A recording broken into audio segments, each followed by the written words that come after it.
Oxford today, and we're heading to a walking tour that takes us around all the places that were in like Harry Potter, some Lord of the Rings inspiration, some other places. So that's what we're doing today, and it's beautiful here. There's lots of nice buildings. Very nice, very nice. Okay guys, hello everyone, welcome. So obviously the city is going to get quite a lot nicer quite quickly. As you can see, it's quite busy around here this morning. So we're going to kick off from this parking space, and in a moment we'll be heading up to the back streets of Oxford, where things are much quieter, much nicer. But to introduce myself, my name's Spencer, and it's very nice to meet you all. We're going to be spending the next 2 hours walking around the old city of Oxford. Now, I don't know if any of you have been here before, or if you know anything about the place.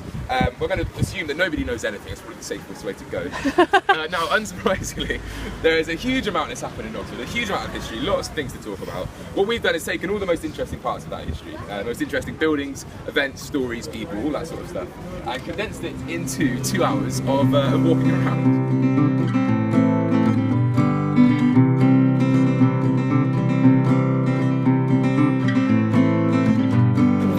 The exterior of these buildings was superimposed onto a section of the Hogwarts Castle, big CGI image that I think featured in all of the films, if I'm correct. But the inside was featured really quite heavily in the film. It acted as all of the classrooms, libraries, hospital wing, various exterior shots like the Room of Requirement. It was where Ron and Professor McGonagall were practicing dancing. Lots of interior shots, basically. Wow. It's a pretty spectacular building, I must say. Now, as you can see it here, it's been standing since 1427. Again, I know that's just impossible to get your head around, so I wouldn't dwell on it for too long. Suffice to say, it's very, very old.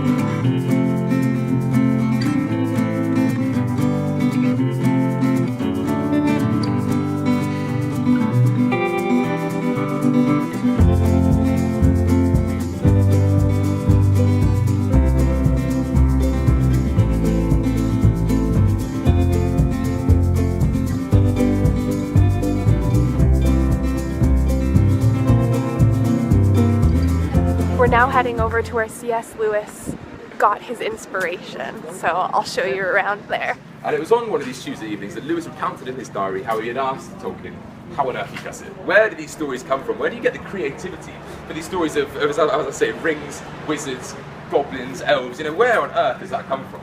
And Tolkien suggested to his friend that it wasn't necessarily as difficult as you might think. He challenged him.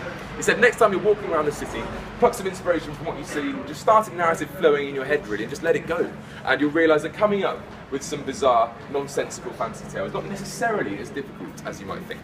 Now, Lewis was living over by Oriel College, just down on the other side of the road. You see the alleyway.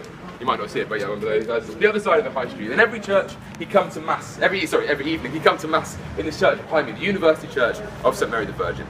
Now, nobody knows for sure if this is actually absolutely true, so I'm not going to pretend to you that it is. But suffice to say, the Chronicles of Narnia were published, and we know that Lewis spent an awful lot of time walking up and down this alleyway, coming to mass every evening in this church behind me. Of course, as some of you may have noticed when we walked down, some of the detail on the story over here may look a little familiar to you. Anybody recognise any particular elements? It looks like Tumnus. Yeah. Yes, exactly. Mr. Tumnus, the fawn goat man. You know, this idea that Lewis came up with this fawnless goat man. Very possibly was on the store flight. This is where Lewis got it from. You may see Aslan the lion in the middle as well. I'm sure you may recognise it. Now, a bit more of a difficult question. I'm sure a few of you might have seen the answer to this already. Does anybody remember the first thing that the children see as they spill out of the wardrobe into Narnia? There's a snowy sort of forest scene, and there's the lamppost, exactly. That lamppost over there, yes. So it may seem familiar. That was the one that was modelled after in the films. Now, of course, we've got lampposts like this always.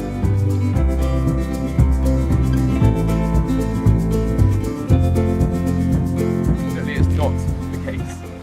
The story is that the producers of the Harry Potter films came to Oxford and drew inspiration from a lot of places that they saw.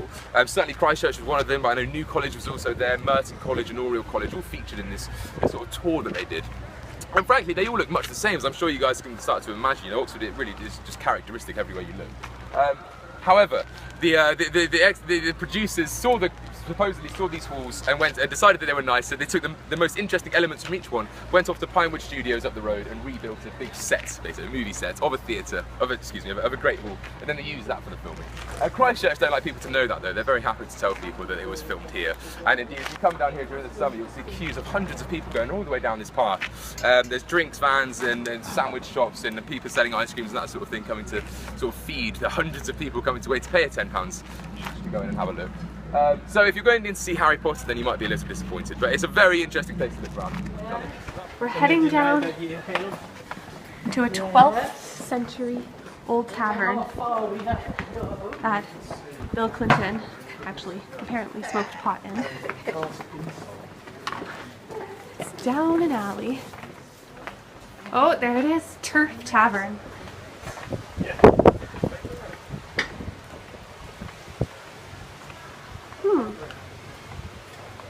Oh, this is where you'd get butterbeer apparently in Harry Potter. Oh, wow, I'm having some butterbeer.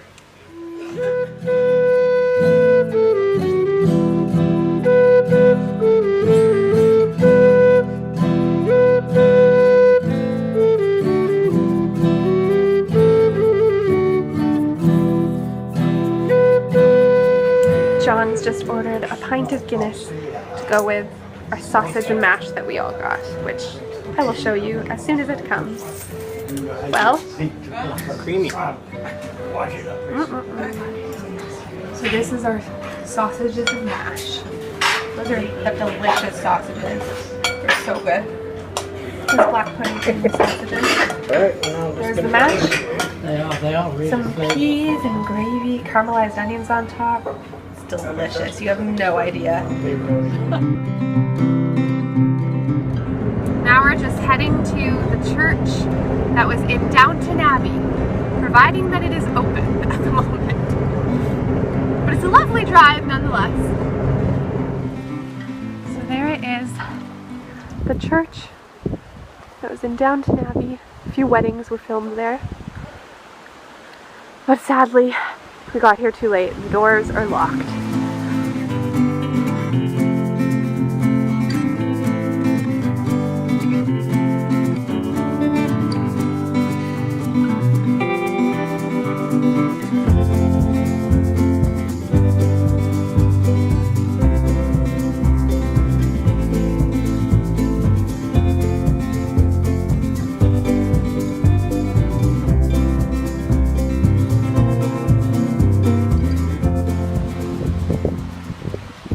House right here, right beside the church, was Elizabeth Crawley's house. This house right here was actually outside of a pub in Downton. Well, our day is done in Oxford. We also went to Bampton, where Downton Abbey, a lot of it was filmed on the outside of the buildings. So now we're off to bed. Good night.